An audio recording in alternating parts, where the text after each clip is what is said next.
saya Dia Mengutari. Nama saya Katerina Slavovali. Nama saya Nurfania Kamila. Nama saya Savitri Maharani. Nama saya Zalfa Nurmiranika. Nama saya Bella Faklarian Yura. Nama saya Desto Widi Pratama. Nama aku Dimas Ari Wibisono. Nama aku Zaira Sapitri. Nama saya Pauli Takas Pratama. Nama saya Bagus Sendika.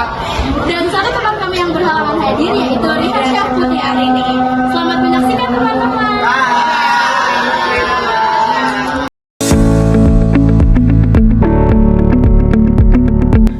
Pernah nggak sih kalian lihat orang-orang yang ke mall tapi jarang beli, cuma lihat-lihat atau bahkan cuma ngelus barang? Nah, fenomena ini ada istilah lucunya loh, yaitu Rojali, rombongan jarang beli. Rohana, rombongan hanya nanya, dan Rohalus, rombongan hanya ngelus.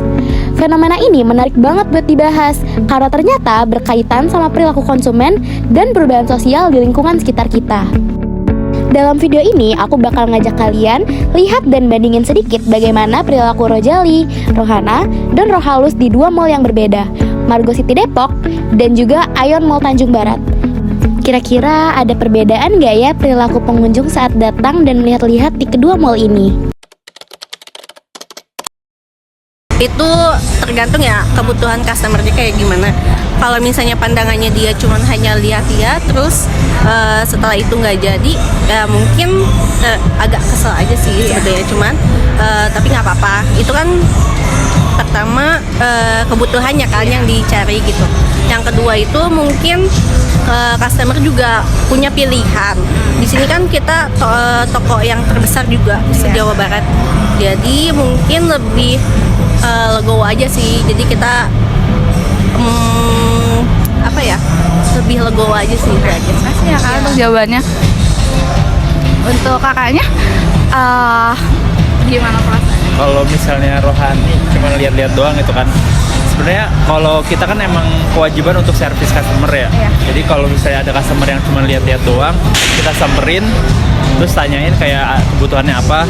Meskipun dia nggak beli nggak apa-apa, yang penting kita udah servis dengan baik. Tapi kalau misalnya kayak Rojali, kita udah servis nih, udah sampai ngambilin berdus-dus, tapi dia nggak jadi beli, dan ternyata dia cuma ngecek size dan beli donat sih, cukup kesal juga. Baik. Aku sih nggak masalah ya, malahan kan senang aja gitu. Kita bisa ngejelasin produk jualan kita ke customer. Mungkin hari ini dia cuma lihat-lihat doang, nanya-nanya aja. Nanti dia kalau misalnya emang niatnya dia udah kekumpul, uangnya dia juga udah ada, dia pasti balik lagi kok. Jadi intinya kita harus ramah aja sih kalau misalnya customer itu nanya, cuma hanya nanya doang. Aku malah senang kok. Oh, berarti kakak malah senang ya, malah jadi meningkatkan pengunjung ya. Strateginya yang pertama kita tanya dulu nih kebutuhannya apa. Terus yang kedua kalau misalnya itu kita kasih pilihan nih dari kitanya ya gitu, rekomendasi nih untuk kakaknya yang mau misalkan kayak butuh sepatu running, kita tunjukin yang mana yang lebih bagus gitu buat running, itu aja. Terus yang ketiga sih sama ininya, product knowledge-nya kita jelasin semuanya untuk ngeyakinin kalau misalnya yang kita pilih itu yang lebih bagus. Kayak kenalin gitu ya? Iya, betul. Kita harus menjelaskan keunggulan dari produk knowledge kita. Terus kita display-nya juga harus bagus, bersih, juga rapi juga sih. Sebetulnya itu sangat berpengaruh ya, karena yang pertama itu kita juga ada sistem yang people counter masuk yang kayak gitu.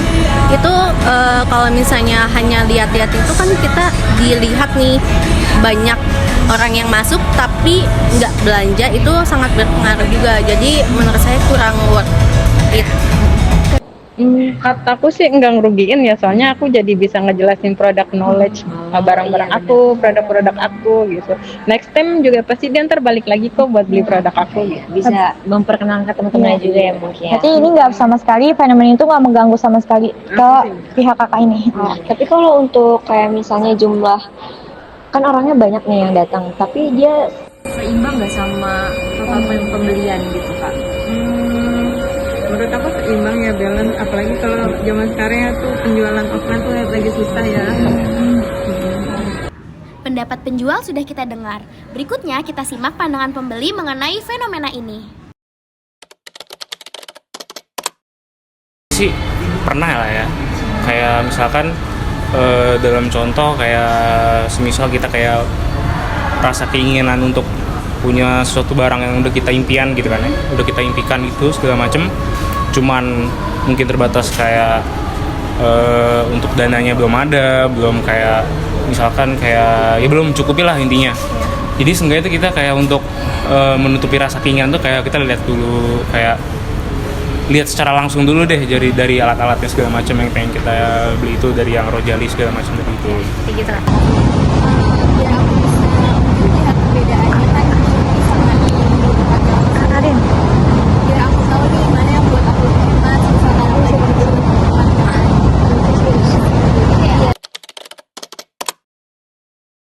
Kayak kalau dari saya sih paling buat kasus-kasus yang kayak gitu lebih sering kejadian kalau di tempat toko baju gitu sih. Karena kalau balik lagi ya, kalau kita ke toko baju kan balik lagi sesuai apa ya, kayak minatnya masing-masing lah. Kadang kita kesana pun belum tentu ada yang kita mau, ada yang cocok, yang lain gitu. Jadi kita lihat dari segi bahannya, dari segi modelnya dan lain-lain lah gitu.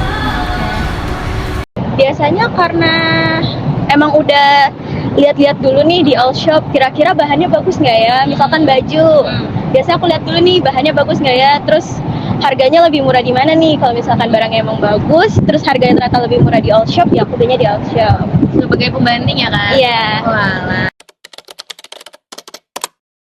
Dari saya sih ya, pengalaman dari dulu-dulu sampai sekarang, untungnya ya di Indonesia ini nih nggak ada sih yang kayak gitu ya. Maksudnya pelakuannya ya normal-normal aja. Ya karena emang pada umumnya kan nggak harus semuanya yang masuk dalam toko itu kan harus beli. Jadi ya kalau emang mau lihat dulu nggak masalah sih, aman-aman aja sih. Ada rasa nggak enak gitu nggak sih sampai punya toko kayak aduh nggak enak deh saya cuman ngecek-ngecek harga doang buat banding-banding gitu. Kakak sendiri pernah kayak gitu? Sering. Tapi tetap melakukan hal itu?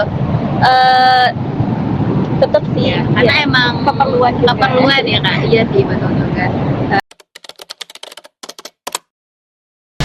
Oke, kalau menurut saya sebenarnya ya nggak apa-apa aja ya, karena balik lagi kan tiap orang punya waktunya masing-masing, punya kesenangan masing-masing. Kayak kalaupun beberapa orang nggak beli atau apa, itu pun juga hak mereka juga gitu, karena kan nggak diwajibkan buat setiap orang datang ke mall itu harus beli sesuatu kan. Mungkin ada yang pengen makan doang atau ada yang pengen lihat-lihat baju doang gitu, itu aja sih.